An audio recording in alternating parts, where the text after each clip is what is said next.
Welcome to our channel. Today we how to disable Salesforce report subscriptions, full guide step by step clearly. To disable Salesforce report subscriptions, start by logging into your Salesforce account. Navigate to the Reports tab located in the main navigation menu. Find and select the report for which you want to disable the subscription. In the subscription settings, you will see a list of current subscriptions. Identify the subscription you wish to disable. Confirm your action to finalize the process. If needed, repeat these steps for any additional report subscriptions you wish to disable. After you've finished, you can exit the report or navigate to other areas of Salesforce as needed.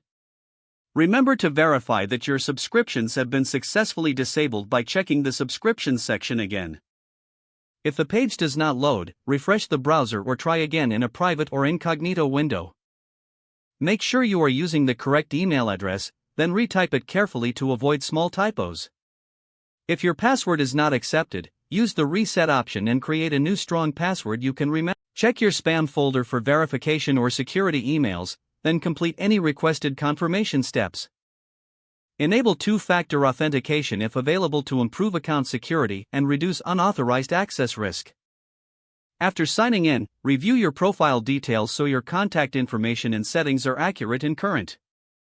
If you see an error message, note it down and try again after restarting your device and internet connection. Log out when you finish, especially on shared devices, to keep your account and payment information secure. If the page does not load, refresh the browser or try again in a private or incognito window. Make sure you are using the correct email address, then retype it carefully to avoid small typos.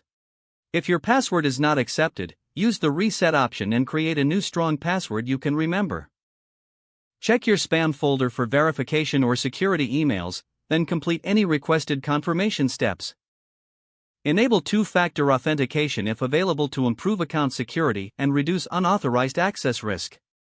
After signing in, review your profile details so your contact information and settings are accurate and current. If you see an error message, note it down and try again after restarting your device and internet connection.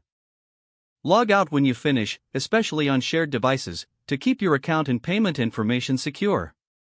If the page does not load, refresh the browser or try again in a private or incognito window. Make sure you are using the correct email address, then retype it carefully to avoid small typos. If your password is not accepted, use the reset option and create a new strong password you can remember. Don't forget to like this video and subscribe to our channel for more step-by-step tech guides.